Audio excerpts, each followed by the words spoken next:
आशा करता हूँ मेरे सारे बच्चों आप सभी स्वस्थ होंगे और अपने पढ़ाई में इस समय बोर्ड परीक्षा के एग्जाम में व्यस्त होंगे।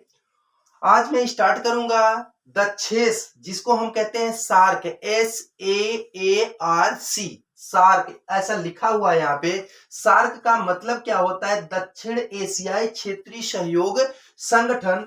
अब देखिए बच्चों इसमें क्या होता है, दक्षेस पूछे इसमें एक ही प्रश्न पूछता है, दक्षेस में सम्मिलित देशों का नाम।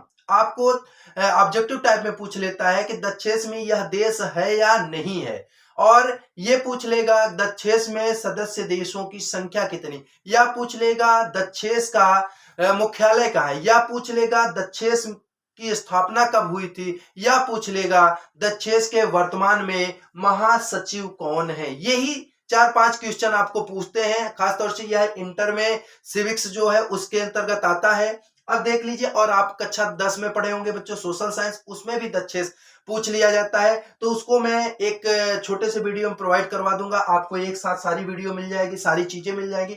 देखिए सार्क, अब इसकी स्थापना कब होती है बच्चों? तो 8 दिसंबर 1985 को होती है, और याद रखिएगा 1885 में कांग्रेस की स्थापना हुई थी, और 1985 में किसकी हो गई?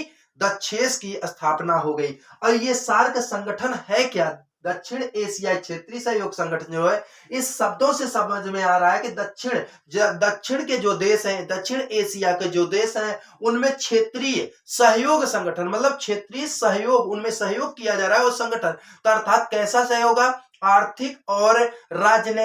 आर्थिक और राजनीतिक सहयोग से यह क्या बनाया गया है? एक संगठन, उसके राजनीतिक और आर्थिक उत्थान के लिए यह संगठन बनाया गया। इसका उद्देश्य क्या है कि इन जो सदस्य देश हैं, इनमें ये क्या है कि उनके आर्थिक व्यवस्था को बढ़ाना, उनके राजनीतिक व्यवस्था को उच्च पटल पे ले जाना, उनमें गरीबी दूर करना, उनमें शिक्षा की स्तर को ऊंचा करना, ये सारी बातें इसके अंतर्गत की जाती हैं बच्चों।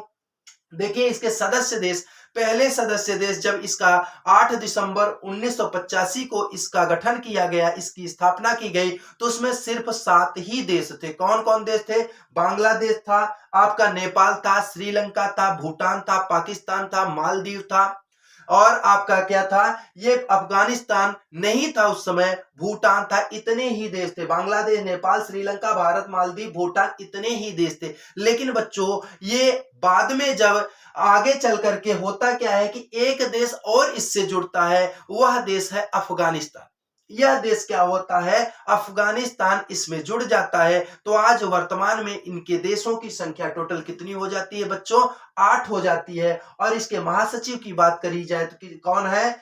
एसाला रुआन वेराकून। देखिए इनका नाम थोड़ा अटपटा है, एसाला रुआन बेसकून बेराकून है। तो बेराकून, इनको थोड़ा आप 1-2 बार देख लेंगे तो इनका नाम भी रट जाएगा। मुख्यालय काठमांडू में है। और सार्क देश की ट्रिक में एक बनाया हूं बच्चों, जो अगर आपको समझ में रट गया तो अच्छी बात, नहीं रटा है तो आप इसको लिख लीजिएगा।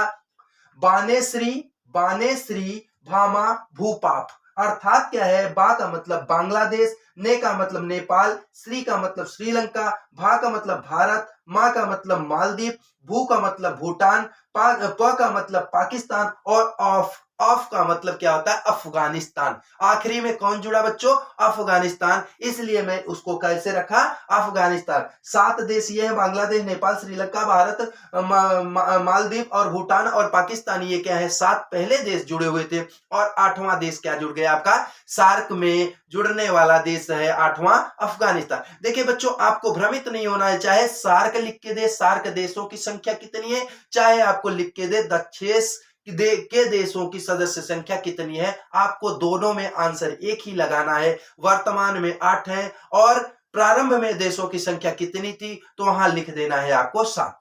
अगर ये आपको वीडियो अच्छा लगता हो, मेरी बातें अच्छी लगती हो, तो आप ज्यादा से ज्यादा इसको शेयर कीजिए, लाइक कीजिए, कमेंट कीजिए, और अभी तक अगर आप मेरे चैनल को सब्सक्राइब नहीं किए हैं, प्लीज सब्सक्राइब कीजिए।